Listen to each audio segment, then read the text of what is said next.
लगभग 5 lakh OBC certificate को एक प्रकार से स्थगित किया गया है।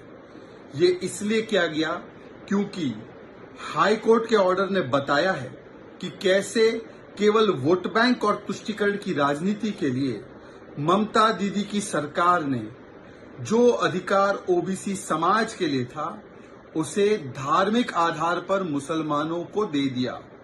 मतलब कि जो एनसीबीसी ने भी बताया है कि 179 ओबीसी क्लासेस की लिस्ट में 118 केवल मुसलमानों का जोड़ा गया।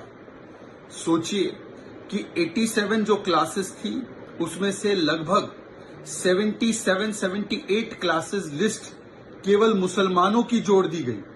हाई कोर्ट ने बताया है कि किस प्रकार से ये बिना कोई एप्लीकेशन ऑफ माइंड केवल और केवल धार्मिक आधार पर आरक्षण देने के लिए और अपनी वोट बैंक की लालसा को पूरा करने के लिए ये पूरा का पूरा जो काम है वो किया गया।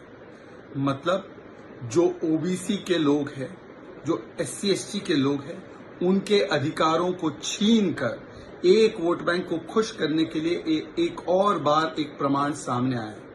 इंडी गठबंधन की सरकारों ने और पार्टियों ने, चाहे ये कर्नाटका में हो वहां पर भी किया है, जामिया एएमयू में भी किया है, तेलंगाना में भी किया है, आंध्र में भी किया है और रंगनाथ मिश्रा कमेटी रिपोर्ट में भी इसी की वकालत की कि एससी एसटी ओबीसी के अधिकारों को काटकर मुसलमानों को दे दिया जाए।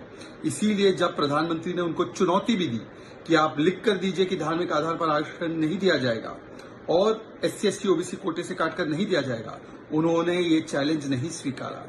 आज कोर्ट ने ऐसे लोगों का पर्दाफाश किया।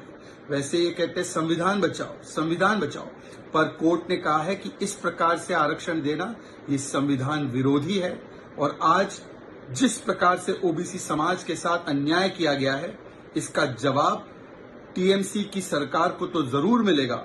कोर्ट ऑफ लॉ ने तो दे दिया है, कोर्ट ऑफ पब्लिक ओपिनियन भी इस पर जवाब देगा।